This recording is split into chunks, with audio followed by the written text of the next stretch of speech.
Bismillahirrahmanirrahim. Assalamualaikum warahmatullahi wabarakatuh. Disiarkan langsung dari lantai 2 Universitas Amikom Yogyakarta, 92,3 MKFM Jogja, Inspirasi Keluarga Indonesia.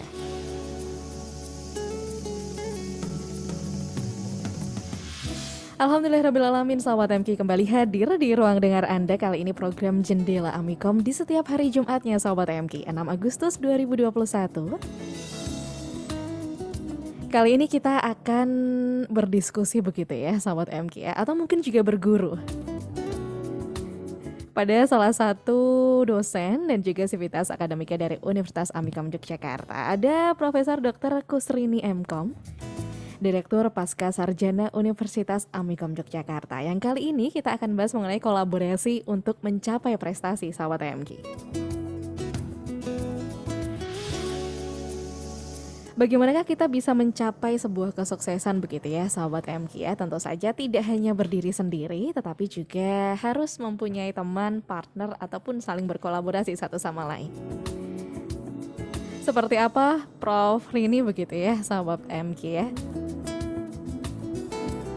Memulai untuk menjadi seorang profesor juga dan memimpin sebuah pasca sarjana ataupun juga direktur pasca sarjana Universitas Amikom Yogyakarta. Kita sapa dulu Prof Rini. Assalamualaikum warahmatullahi wabarakatuh, Prof Rini. Waalaikumsalam warahmatullahi wabarakatuh. Ah, Selamat ya. kabar baik, sehat Prof. Semoga sehat selalu ya, Prof Rini ya. Alhamdulillah, dengan Mutia Fadila di sini Prof, dan juga selamat untuk Prof Rini juga begitu ya atas penganugerahan gelar profesornya Prof Rini. Semoga berkah, barokah dan tentu saja bisa bermanfaat begitu Prof Rini. Baik, Prof Rini, ini kalau kita membicarakan begitu ya mengenai kolaborasi untuk mencapai prestasi begitu. Barangkali ini awalnya pengalaman atau menceritakan pengalaman pribadi dulu begitu ya, Prof Rini ya. Bagaimanakah seorang Prof Rini begitu ya bisa mencapai sebuah gelar profesor, lalu juga bisa memimpin pasca sarjana Universitas Amikom Yogyakarta juga. Nah, ini awalnya dari apa sih? Atau mulanya memang sudah bercita-cita jadi dosen kah Prof Rini atau seperti apa Prof? Ya, baik Mbak Mutia. Jadi ya dosen itu tentu sesuatu yang sangat diinginkan banyak orang gitu. Tapi saya sendiri tidak pernah memiliki cita-cita untuk menjadi seorang Oh, oke. dosen, apalagi profesor ya. Mungkin kalau menilik sejarah begitu, saya ini dari keluarga yang ya secukupnya begitu, yang pas-pasan begitu. Di lingkungan saya mungkin juga tidak banyak yang kuliah gitu ya. Bahkan teman-teman saya itu lulus sekolah juga biasanya lulus SD begitu nikah, termasuk saya, termasuk saya. Oh. Bahkan waktu SD, jadi kelas 6 itu sudah ada ya pembicaraan begitu ya antara dua keluarga yang nantinya setelah SD lulus kemudian dinikahkan. Wah, SD Prof ya. Ketika saya bisa masuk SMP itu sudah menjadi sesuatu yang luar biasa. Oke. Ya, rasanya udah bersyukur tidak pernah bercita-cita bahwa oh nanti jauh SMA bisa nggak ya, kuliah bisa nggak ya. Itu saya tidak pernah berpikir terlalu jauh. Yang saya pikirkan saat itu adalah bagaimana kesempatan yang ada di depan itu bisa dijalani, bisa diraih. Dan betul sekali bahwa untuk mencapai itu semua tentu ada orang-orang di belakang kita. Iya. Ada orang-orang yang di belakang kita. Saya termasuk bisa masuk SMP itu ada orang yang sangat berjasa luar biasa. Jadi ketika uh, ya berita gitu ya, berita bahwa kami sudah dijodohkan, sebentar lagi nanti akan ada pernikahan. Guru saya yang tidak rela gitu ya. Kan saya sangat dekat dengan guru saya sebagai murid baru. Saya itu pindahan kelas 5 pindah di sekolah baru ini dan cukup mendapat perhatian mungkin karena murid baru begitu ya. Dan ketika mereka tahu bahwa saya akan dinikahkan, guru saya ini tidak rela, Mbak. Oke. Beliau yang datang ke rumah saya, menanyakan kepada bapak saya, memungkinkan enggak untuk itu dibatalkan, memungkinkan enggak kalau itu nanti mungkin nunggu setelah SMP lah setidaknya gitu ya, setelah lulus SMP gitu. Karena beliau melihat ada potensi begitu. Jadi tidak hanya sekali, ya guru saya itu datangnya nggak hanya sekali, Nah, berkali-kali ya Prof ya. kayaknya bapak saya luluh gitu ya. Sudah nanti kami bicarakan, tapi boleh masuk SMP ini kalau masuk di SMP 1, SMP favorit kabupaten saya, yang waktu itu lulusan dari sekolah saya, alumninya belum pernah yang ada bisa keterima di SMP itu. Jadi Mhm. kayak boleh tapi kayak nggak mungkin gitu ya, pasti juga nggak bisa gitu kan. Tapi ya itu tidak ada yang tidak mungkin ya di dunia ini kalau kita mau berusaha begitu. Saya masih ingat sekali betapa guru saya itu mendukung saya. Beliau itu di sela-sela pelajaran saya jam istirahat begitu, itu ngajari saya. Ngajarinya itu di meja saya. Jadi meja saya itu udah kayak papan tulis, ada tulisan kapur itu banyak sekali menceritakan Baik. apa hal-hal yang saya masih belum paham gitu. Beliau Mhm. ceritakan di situ ya, sehingga akhirnya ketika saya ujian dapat NEM, alhamdulillah saya bisa masuk di SMP itu. Yang daftarin pun guru saya. Jadi Ah, ini oke. Mhm. apa ya, menurut saya awal orang yang paling berjasa ini adalah beliau begitu, karena Mhm. memperjuangkan gimana caranya saya berkesempatan untuk sekolah. Mhm. Baik, berarti memang di balik sosok Prof. Rini begitu ya, tidak hanya orang tua, keluarga yang ikut mendukung, tapi yang menjadi salah satu perjuangannya adalah guru tersebut begitu ya, Prof ya? Betul, betul. Mhm. Ya. Dan sampai di ujung pun ketika saya mengurus guru besar ini juga bukan satu hal yang mudah. Saya Mhm. bukan orang yang luar biasa yang bisa segalanya. Banyak hal kekurangan saya. Tapi saya tahu bahwa kita hanya bisa maju kalau kita itu bisa saling berkolaborasi dengan Mhm. teman-teman. Jadi Mhm. saya itu ngajukan guru besar ini sudah dari tahun 2017 dan sempat Mhm. dikembalikan, sempat ditolak gitu ya, Oke. sempat ditolak. Kemudian saya evaluasi diri. Nah ini kenapa ini? Ya karya saya dianggap masih kurang bagus ya, publikasinya di jurnal yang dirasa masih kurang bonafit lah bisa dibilang Mhm. begitu. Kemudian saya mendapat kesempatan program dari Dikti, itu ada namanya World Class Professor. Kita perguruan tinggi di Indonesia, dosen di perguruan tinggi Indonesia itu boleh mengundang berkolaborasi dengan profesor kelas dunia. Oke. Mhm. Waktu itu didefinisikan kalau di dosen ini parameter apa ya, keberhasilan seorang dosen itu dari H-index. Mhm. H-index. Apa itu, Prof. Rini? H-index itu adalah catatan berapa banyak publikasi kita. Oke, baik. Kemudian Mhm. publikasi kita itu disitasi oleh berapa banyak orang. Nah, yang Mhm. Mhm. dipakai parameter adalah H-index di Scopus. Nah, Mhm. waktu itu kalau yang dikatakan profesor kelas dunia, world class professor, itu didefinisikan oleh kementerian adalah mereka yang memiliki H-index Scopus minimal 10. Mhm. Artinya, profesor tersebut harus punya minimal 10 paper yang disitasi oleh 10 orang. Pakai Baik. masing-masing papernya. Masya Allah. Mhm. Ya, nah itu seperti itu. Waktu itu syaratnya H-index yang ngusulin itu minimal 3. Kebetulan saya pas 3 begitu. Mhm. Jadi di antara paper-paper saya itu yang disitasi oleh orang itu sebanyak 3 orang minimal di papernya itu ada 3 paper sehingga H-index 3. Nah, saya beruntung ya di Mhm. kampus ini di Amikom ini luar biasa, kita saling support. Ketika saya punya kesulitan, saya punya kendala Problem begitu ya? ketika Mhm. pengajuan ini, oh ternyata publikasi saya itu masih kurang bagus, perlu belajar lagi begitu ya. Teman-teman saya ikut membantu ya, Mhm. menginformasikan ini loh Bu ada program kelas profesor, barangkali melalui ini nanti bisa belajar. Waktu itu saya nggak punya relasi, saya tidak tahu ini apa Mhm. profesor yang H-indeksnya di atas 10, yang dari luar negeri begitu. Saya kuliahnya waktu itu kan di UGM, jadi relasi untuk internasional juga tidak terlalu banyak begitu. Kemudian ada rekan kami Pak Dr. Arif Setianto, itu beliau lulusan dari UK ya, dari Mhm. Essex University. Nah, beliau waktu itu diuji oleh profesor dari Queen Mary University of London. Nah, Oh. cukup Mhm. kenal begitu. Kemudian dia coba saya hubungkan, coba Mhm. saya kontak beliau, bersedia tidak untuk menjadi world class professor ini untuk mendukung kegiatan saya. Waktu itu kami lihat H-indeksnya beliau itu 23.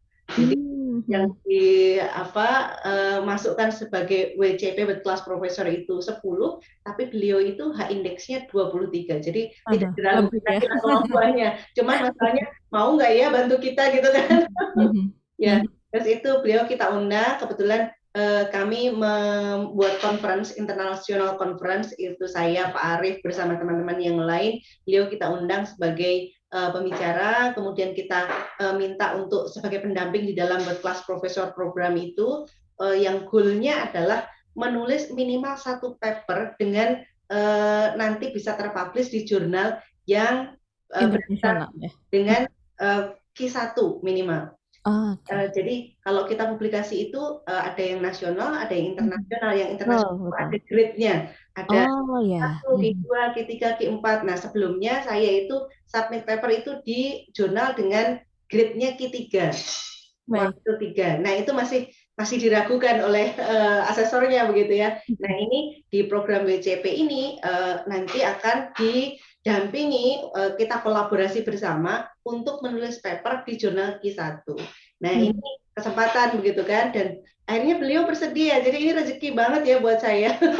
Masya Allah.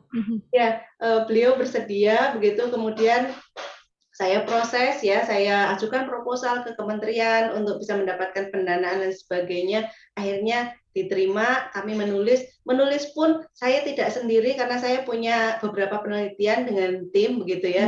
Jadi saya menulis bersama, ada Pak Arief bersama dengan Pak Arta, kita buat draftnya, kemudian saya kirimkan ke kementerian, saya kirimkan ke profesornya dan itu disetujui. Akhirnya itu kita sempurnakan begitu.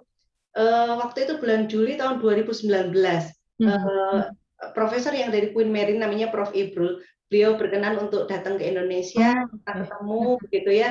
Beliau mengisi acara, kita buatkan kegiatan juga untuk mahasiswa Amikom, Oh terutama iya. mahasiswa S2 MTI gitu ya. Sebelum pandemi tapi ya, Ya, Prof ini ya.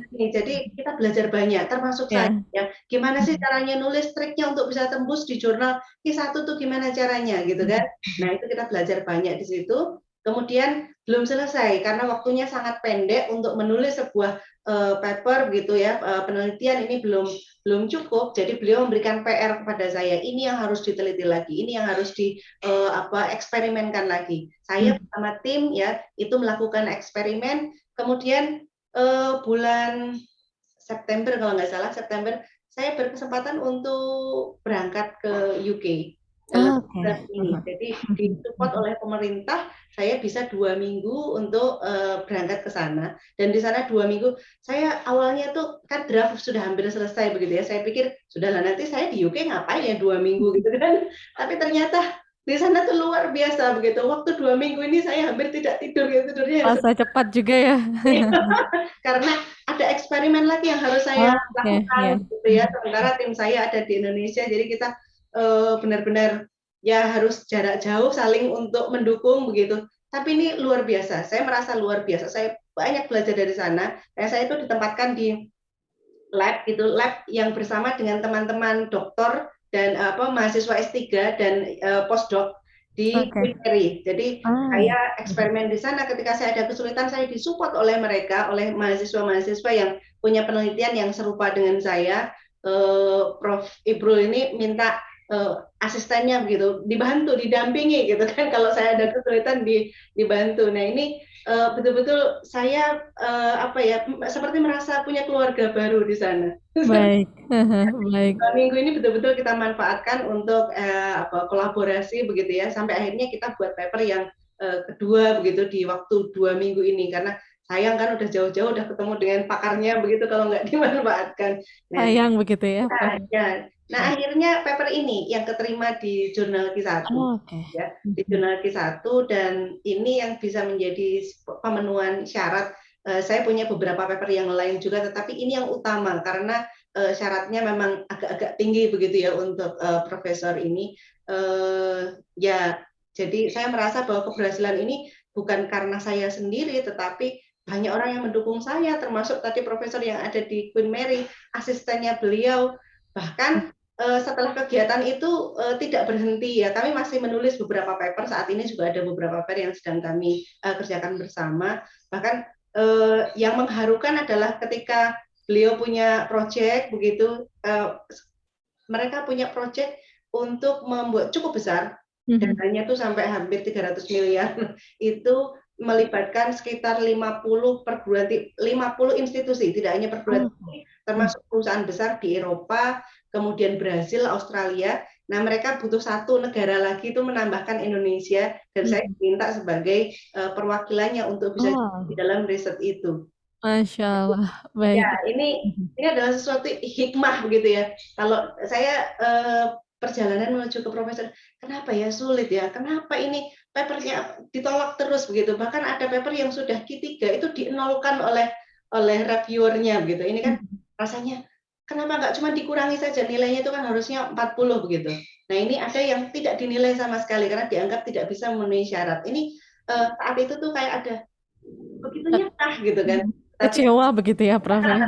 tetapi dalam perjalanan itu kemudian saya menyadari bahwa oh mungkin memang inilah cara Allah itu menuntun saya untuk belajar lebih banyak. Kalau saat itu kemudian disetujui sudah cukup sampai di situ, mungkin saya sudah berpuas diri, merasa sudah cukup mampu begitu, tidak mau belajar lagi, kan barangkali seperti itu. Nah, tetapi dengan perjalanan, oh ternyata Allah itu menunjukkan ini loh hamparan luas pengetahuan yang masih harus dicari, ini loh teman-teman yang harus masih digandeng begitu, dan akhirnya justru ini membuka peluang baru bagi saya, bagi teman-teman, bagi Amikom begitu, untuk berkolaborasi lebih luas dengan teman-teman di dunia internasional. Baik. Wah, ini menarik ya, sahabat MK ya, menjalin mungkin networking begitu ya, Prof ini ya, yang menjadi salah satu kunci supaya kita pun juga bisa sukses di bidang masing-masing. Nah, ini menariknya Prof Rini. Kalau tadi kan mungkin terbukanya jalan Prof Rini salah satunya adalah dari guru dari Prof Rini begitu ya, dari awal. Nah, tapi kalau dari Prof Rini sendiri begitu ya, bagaimana sih Prof supaya kita tuh bisa tahu potensi diri kita, mau kemana kita begitu. Kadang-kadang kan mungkin untuk mahasiswa-mahasiswa baru ataupun yang baru lulus SMA begitu ya. Ini masih bingung, saya tuh sukanya apa, saya ingin bekerja di mana, ataupun kadang-kadang bingung cita-citanya itu sebenarnya inginnya apa begitu, Prof. Ini ada mungkin tips begitu, Prof, untuk supaya bisa Iya, iya. uh, apa ya konsisten begitu ya, seperti Prof ini juga.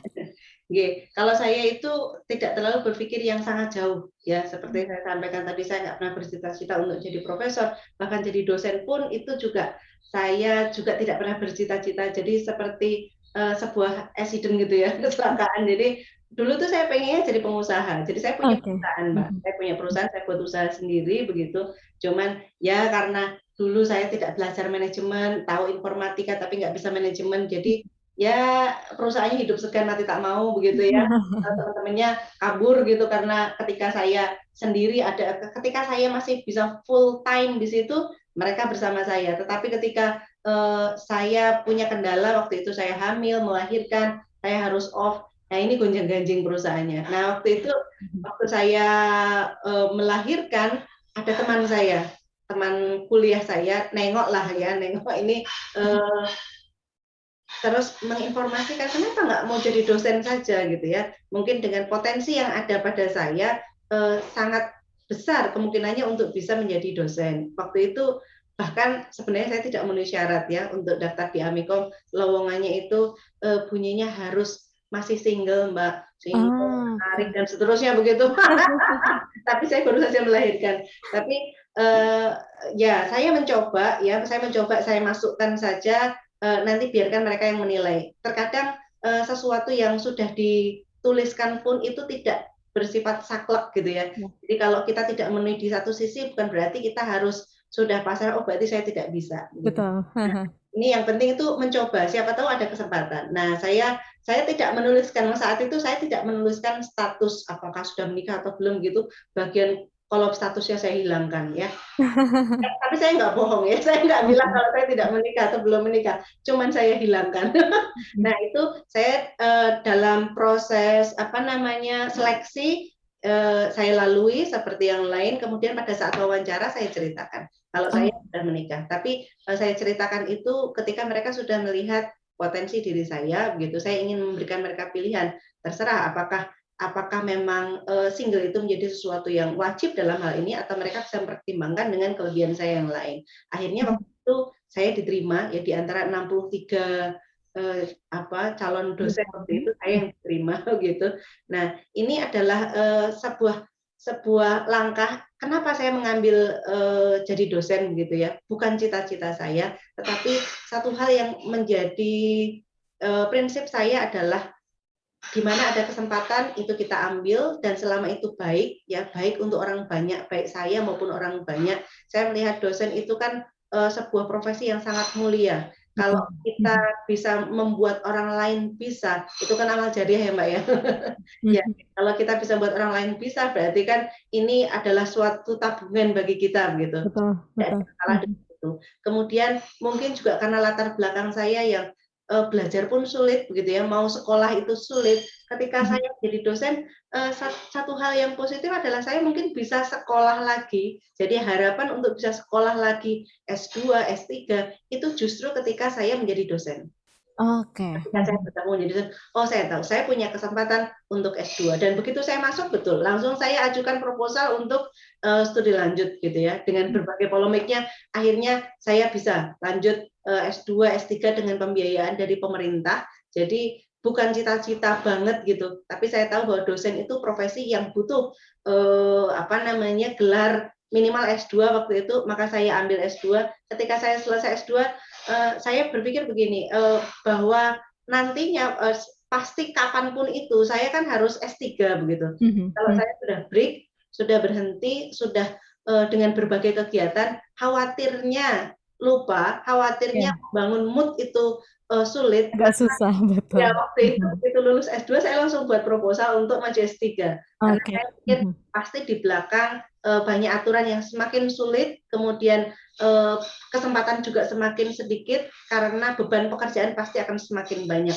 Jadi selama saya bisa, maka saya ambil gitu. Saya maju S3, keterima, selesai selama dalam waktu 3 tahun lebih sedikit begitu. Betul saja setelah S3 ini kemudian tugasnya banyak ya, diminta untuk bantu ini itu tuh banyak, bahkan kesempatan untuk nulis pun itu luar biasa, harus mencari waktunya luar biasa ya. Makanya saya mikir oh ya berarti satu step pekerjaan itu harus diselesaikan. Ketika saya mau mengajukan jabatan akademik pun saya mikir juga begitu.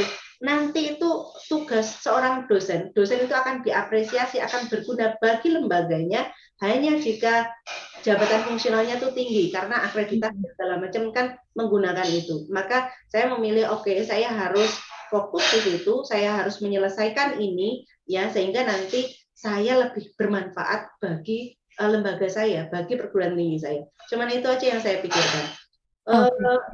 Mungkin kalau bagi saya pribadi profesor itu untuk apa sih? Mungkin juga tidak terlalu inilah. Cuman kadang kalau ditanya Bu Kusrini, kapan Amikom buka S3? Itu yang kadang membuat saya sakit hati. Aduh, kenapa ya Amikom nggak bisa buka S3? Syaratnya itu ada 2 profesor di bidang informatika. Dan sebelumnya kan ada Prof. Emma ya, Prof. Emma kita punya Prof. Emma. Tapi baru satu untuk bisa buka S3 itu butuh satu lagi. Sehingga saya merasa terpanggil, saya harus memenuhi ini karena Amikom membutuhkan saya, karena mahasiswa-mahasiswa kami, alumni kami itu membutuhkan untuk bisa studi lanjut di S3. Dan siapa tahu ya dengan adanya S3 kita buka S3 nantinya ini menjadi ladang untuk kita bersedekah ilmu itu menjadi lebih banyak lagi begitu. Masya Allah, baik, baik. Jadi Kuncinya adalah bisa bermanfaat untuk sesama ya, Prof. Rini ya. Ya, betul. Jadi kalau kita pengen menjaga semangat mau jadi apa, yang dipikir orang itu yang paling tinggi bukan gajinya, bukan titelnya, bukan apanya, tapi adalah bagaimana kita bisa bermanfaat bagi orang lain. Nah, masing-masing dari kita, posisi kita, kebermanfaatannya akan berbeda-beda. Mungkin kalau bagi dosen, iya sebagai guru besar. Tapi untuk profesi lain mungkin tidak. Maka mari kita temukan hal apa nih yang paling bisa membuat kita itu lebih bermanfaat bagi orang-orang di sekitar kita, yaitu yang menjadi goalnya kita gitu. Oke, baik ini ya sahabat MTA, pelajaran di awal-awal perbincangan kita ini adalah kebermanfaatan itu seperti apa begitu ya Prof. Rini ya yang kita pilih. Menarik Prof, nanti insya Allah kita akan bahas lanjutkan ya terkait Kalau tadi kita sempat membahas begitu ya, sahabat MK ya, capaian-capaian sukses begitu ataupun juga tips-tips dari Prof Rini begitu ya. Tapi kalau tadi dan nanti kita akan bahas mengenai Magister Teknologi Informatika begitu, Prof Ya, Rini ya. Ini seperti apa? Lalu bagaimanakah kita nanti bisa mensinergikan itu tadi, mengkolaborasikan menjadi orang yang lebih bermanfaat lagi dari Universitas Amikam Yogyakarta. Di segmen nanti ya, Prof Rini ya. Silakan untuk sahabat TP yang ingin bergabung bersama kami di 081578600923 sahabat MK ataupun juga melalui live streaming kami di MK FM Jogja.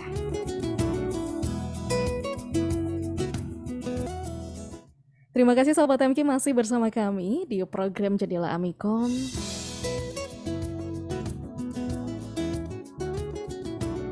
Dan juga masih dibersamai oleh Prof Rini begitu ya, sahabat MK ya. Direktur Pasca Sarjana Universitas Amikom Yogyakarta. Kalau tadi Prof Rini juga sudah menceritakan begitu ya, sahabat MK ya, prosesnya menjadi seorang profesor, lalu tentu saja salah satunya adalah karena memang niatnya adalah untuk kebermanfaatan umat begitu ya, Prof Rini ya. Tentu saja ini banyak kemudahan-kemudahan ataupun juga kolaborasi-kolaborasi. Salah satunya dari Universitas Amikom Yogyakarta yang tentu saja pasca sarjananya begitu ya. Ini pasca sarjana dari Universitas Amikom Yogyakarta ini kalau tidak salah namanya Magister Teknik Informatika ya, ya, Prof betul. Rini ya. Begitu, MTI begitu ya, sahabat MK. Nah, kalau dari MTI ini Magister Teknik Informatika begitu. Prof Rini, ini apakah memang harus anak-anak informatika saja yang bisa masuk ke MTI ini? Atau semua jurusan dari S1-nya, semua jurusan bisa tetap masuk di program Magister dari Universitas Amikom Yogyakarta? Ya, baik Mbak. Jadi kalau di MTI ini pembelajarannya adalah bidang informatika ya. Cuma informatika ini kan sesuatu yang sangat luas ya, sesuatu yang kalau di revolusi industri 4.0 ini informatika itu sudah menjadi backbone begitu ya, menjadi tulang punggung bagi semua bidang lain begitu. Sehingga yang dibutuhkan tentu saja adalah bukan hanya orang-orang yang khusus murni dari linear dari bidang informatika, tetapi juga mereka dari bidang-bidang lain yang nanti bisa berkolaborasi di sini. Sehingga di tempat kami pun, walaupun kurikulumnya itu adalah informatika, yang dibahas adalah informatika, kita membuka peluang bagi teman-teman yang dari non-informatika untuk bisa join ke sana, untuk bisa mendaftar ke sana. Ya, tentu saja mereka yang memang punya ketertarikan di bidang informatika, yang siap untuk belajar terkait dengan itu. Dan banyak kok mahasiswa kita itu yang Bu saya S1-nya tidak informatika, tapi ketika berada di MTI itu mereka bahkan melebihi begitu ya, melebihi dari teman-teman yang bidang informatika. Kenapa? Karena memang sudah niatnya untuk belajar informatika itu besar, lalu pemahaman dia di bidang lain ini justru menjadi nilai tambah begitu. Ya, mungkin tadi seperti saya sampaikan kolaborasi ya, bagaimana kita bisa berkolaborasi. Sering calon mahasiswa itu datang ke saya nanya, Bu, saya nanti bisa nggak ya? Saya tuh bidangnya manajemen, bisa nggak ya nanti saya mengikuti begitu? Oh, saya tuh bidangnya bahasa, bisa nggak ya nanti saya mengikuti? Saya tuh dulu akuntansi gitu, bisa nggak saya mengikuti? Nah, sebenarnya ini sangat memungkinkan, bahkan ada yang dari pertanian, dari itu sangat memungkinkan. Karena apa? Teknologi yang nanti kita deliver ini nanti akan mendukung ke bidang masing-masing.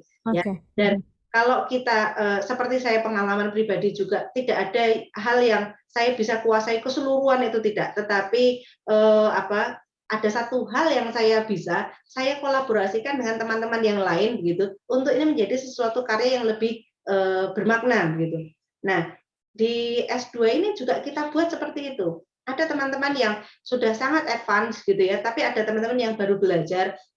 Cara memanage ini tentu menjadi sebuah tantangan. Kalau semuanya seragam kan gampang ya, tapi kalau ini ada yang advance, ada yang kurang, ini tentu menjadi suatu tantangan. Ada seninya di situ. Tapi kita tidak boleh melihat sesuatu itu dari sudut pandang yang kurangnya ya, tetapi kita bisa memanfaatkan hal lebih apa dari yang kita miliki itu. Dengan beragamnya mahasiswa kita, bervariasinya mahasiswa kita, maka cara pembelajarannya kemudian kita buat gimana caranya mereka bisa saling mengisi.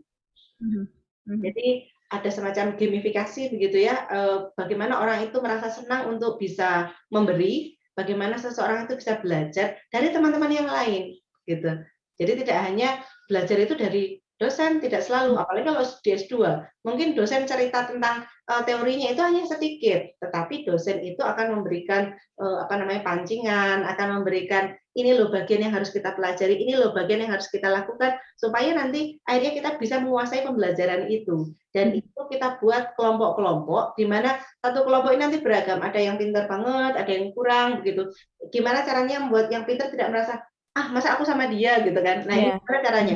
Tadi, bagaimana kita menanamkan selain ilmu informatikanya, tapi juga attitude yang baik, ya. Bagaimana mereka punya kemauan untuk membantu orang lain, itu juga menjadi bagian dari pembelajaran di tempat kita. Sehingga itu kita tanamkan, ya, dan kita berikan poin bagi mereka yang mau mengajarkan, begitu. Lalu teman-teman yang masih mungkin baru belajar bidang informatika, gimana caranya supaya mereka tidak kecil hati? Itu sudah kita berikan pendampingan, begitu ya.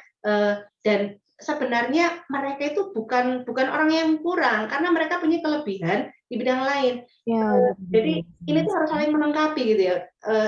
Banyak teman-teman yang kemudian membuat karya, bisa lomba, juara bahkan di internasional, itu tidak selalu yang di dalamnya adalah orang informatika, tapi juga kolaborasi dengan bidang lain. Karena yang bidang lain ini kadang punya keunggulan, gitu. Ada yang bisa presentasi dengan bagus, mungkin dia nggak tahu teknisnya dalamnya seperti apa, tapi dia bisa punya pola pikir, punya tahu bahwa di lapangan tuh seperti ini loh keperluannya. Jadi dari sisi manajerialnya, dari sisi bagaimana menangkap peluangnya, dari sisi memodelkannya, mungkin mereka lebih hebat. Tapi implementasinya nanti bisa disupport oleh anggota tim yang lain, gitu. Jadi itu kita buat seperti itu. Jadi tidak selalu bahwa teman-teman yang non informatika itu kemudian kesulitan. Lalu kita juga ajarkan di tempat kita itu ada istilahnya algoritma yang mendalam, begitu, bagi yang ingin memang kan kesenangan orang tuh beda-beda. Ada yang senang ngutak-atik, gitu ya, algoritma sampai dalam ini biasanya anak-anak informatika senang ke sana.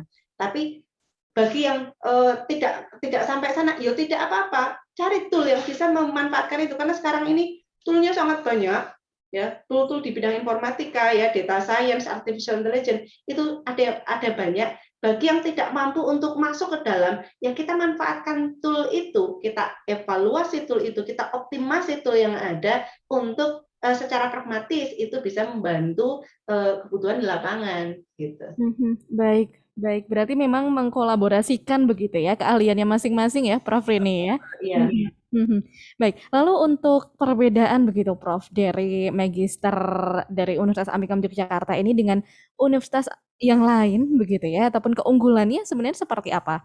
Ya, oke, baik. Kita itu punya 2 program studi. Yang satu reguler, mungkin kalau secara pembelajaran relatif sama dengan yang lain, tetapi yang satu kita punya program namanya PJJ, Pendidikan Jarak Jauh. Pendidikan jarak jauh ini memberikan kesempatan mahasiswa belajarnya tuh full online.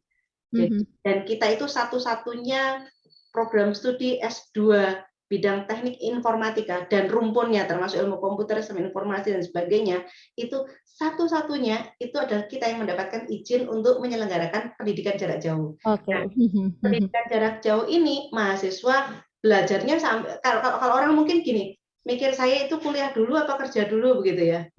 Nah, mungkin disyaratkan ada yang tidak boleh sambil bekerja, gitu. Nah, kalau di Amikom ini justru tidak apa-apa. Kamu Malah didukung ya. apa gitu, karena kita sinergikan apa yang ada di pekerjaannya dengan pembelajaran di tempat kita, gitu. Tempat kerja itu praktek dunia nyata.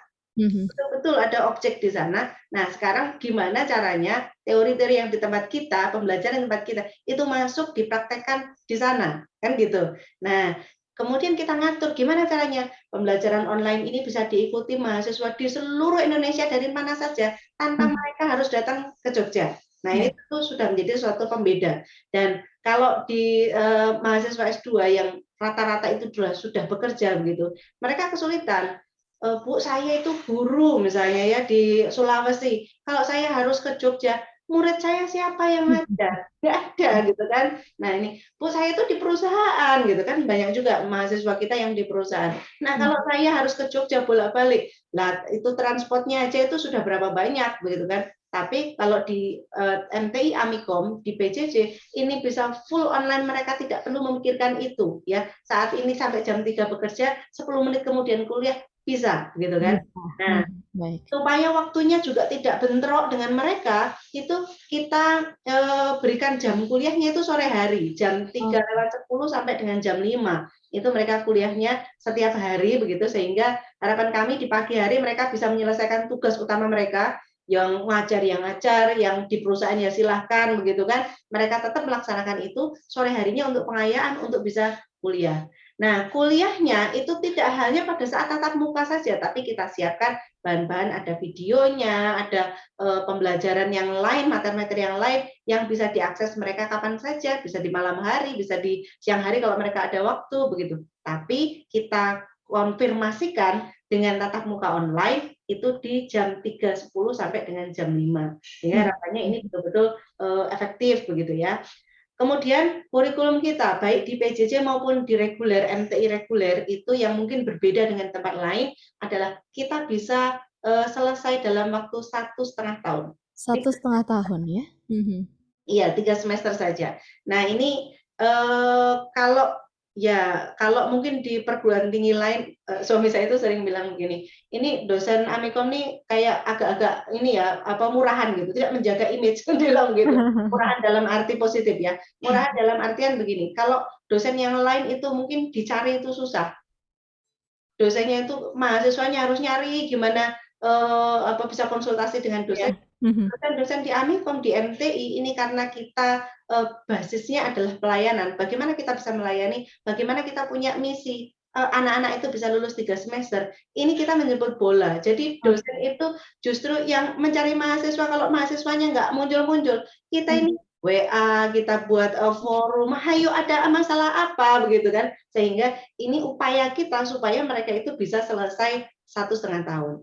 Nah, dalam waktu 1,5 tahun, ya kalau sekedar mencari ijazah kan gampang Bu, 1,5 tahun. Tapi tentu saya tidak ingin hanya seperti itu ya. Tidak hanya cap bahwa orang itu lulus S2 begitu dapat gelar ijazah MKom, tidak. Tapi kita ingin mereka betul-betul optimal selama 1,5 tahun itu, mereka punya prestasi yang banyak. Nah, sehingga memang agak padat ya pembelajaran di MTI ini agak padat. Setiap kegiatan itu kita support, kita dorong mereka untuk bisa memiliki sebuah karya, karyanya ini bisa diikutkan lomba, kemudian bisa juga dipublikasikan begitu, sehingga ini menjadi portofolio bagi mahasiswa yang dulunya mungkin nggak pernah tahu gimana sih cara nulis gitu ya. Lulus dari MTI biasanya mereka itu tulisannya banyak. Saya senang kalau ada teman-teman alumni itu kemudian yang minta, Bu saya minta review untuk Baik. baca dari lektor, dari apa gitu. Saya senang lihat BKD-nya, oh iya, kalau kita lihat mungkin ada teman-teman dari perguruan tinggi lain itu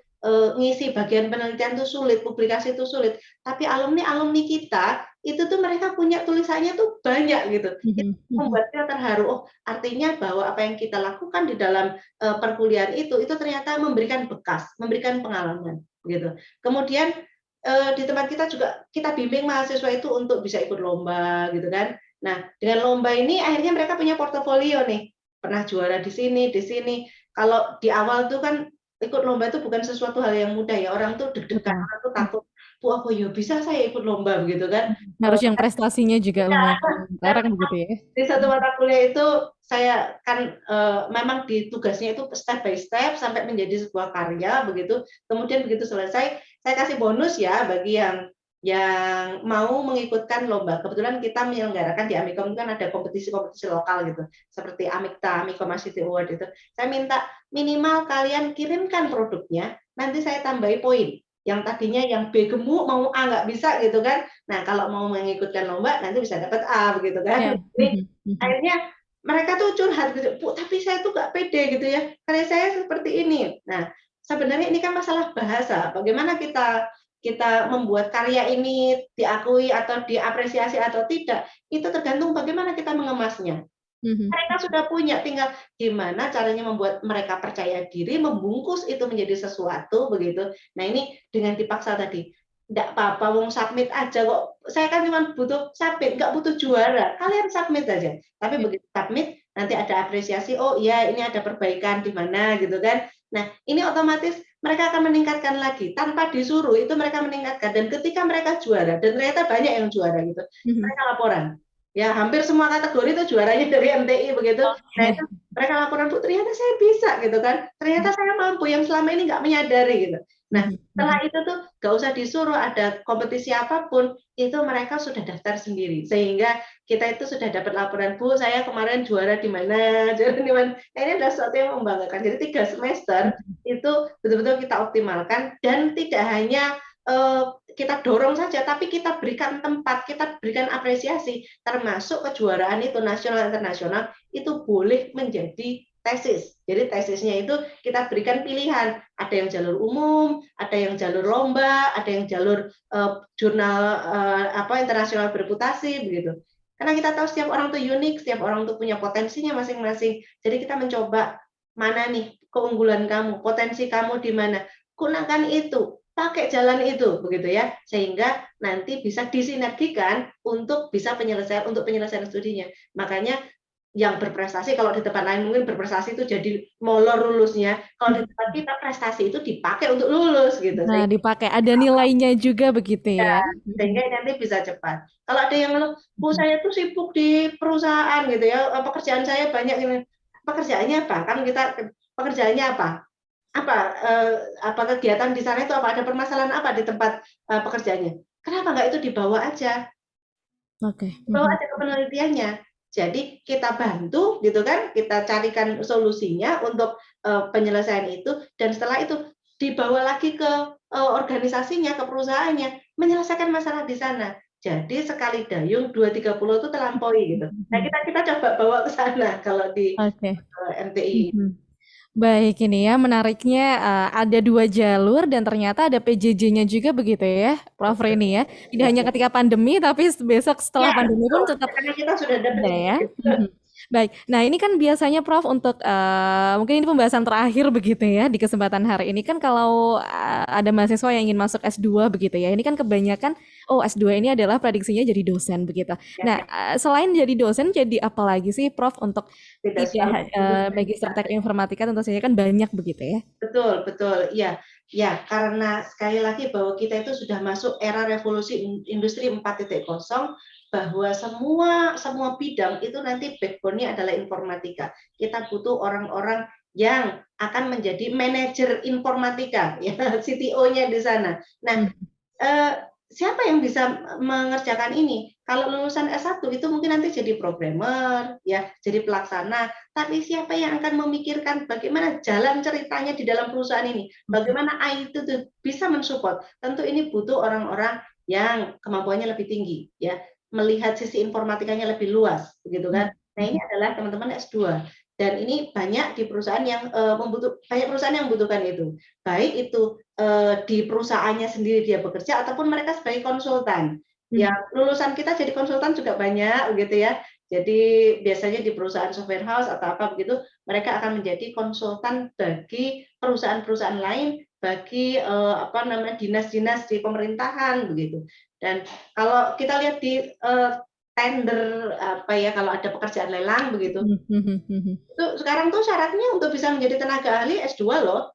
Oke. Mhm. Ya, jadi tidak hanya dosen, kalau dosen jelas mutlak harus S2 karena tanpa itu nggak bisa dimasukkan NIDN gitu kan. Tapi selain jadi dosen masih banyak pekerjaan lain yang itu mensyaratkan untuk lulus S2 gitu. Baik, banyak begitu ya peluang-peluang yang bisa dikenyam setelah nanti menjadi seorang magister teknik informatika begitu ya, Prof. Rini ya. Terakhir ada pesan begitu Prof untuk sahabat-sahabat AMK ataupun juga mungkin mahasiswa-mahasiswa Universitas Amikam Yogyakarta yang ternyata juga tertarik untuk bisa melanjutkan studinya di Universitas Amikam Yogyakarta, Prof. Rini. Ya, baik, terima kasih. Ya, kebetulan di Pasca Sarjana ini masih ada penerimaan mahasiswa baru ya, sampai dengan tanggal 18 Agustus. Jadi ini adalah kesempatan bagi teman-teman yang ingin menaikkan kemampuannya, ya, meningkatkan prestasinya, bergabung bersama kami untuk mencari potensi dirinya di mana, mengoptimalkan apa yang dimiliki begitu. Monggo silahkan bisa bergabung, bisa nanti hubungi atau lihat di mti.amikom.ac.id, ya, mti.amikom.ac.id. Baik, informasinya di sana semua begitu ya Prof Rini ya. Terima kasih Prof Rini kebersamaannya hari ini. Sehat selalu Prof dan selamat juga untuk berkhidmat dan bermanfaat lebih lanjutnya Prof Rini. Terima kasih. Wassalamualaikum warahmatullahi wabarakatuh. Waalaikumsalam warahmatullahi wabarakatuh. Alhamdulillahirrabbilalamin sahabat MK, itu tadi ya kebersamaan kita dengan Prof. Dr. Kusrini MKom sahabat MK, Direktur Pasca Sarjana Universitas Amikom Yogyakarta. Banyak pelajaran, banyak motivasi yang kita ambil sahabat MK dari Prof. Rini. Bagaimanakah beliau bisa memperjuangkan cita-citanya ataupun juga memperjuangkan bagaimanakah visi misi hidupnya begitu ya untuk kebermanfaatan untuk umat. Dan sahabat MB pun juga bisa yang tertarik untuk melanjutkan studi di Magister Teknik Informatika, silahkan melalui mti.amikom.ac.id ya sahabat MK ya. Demikian program Jendela Amikom kali ini sahabat MK, Mutia Fadila pamit undur diri. Subhanakallahumma wa bihamdika asyhadu alla ilaha illa anta astaghfiruka wa atubu ilaik. Wassalamualaikum warahmatullahi wabarakatuh.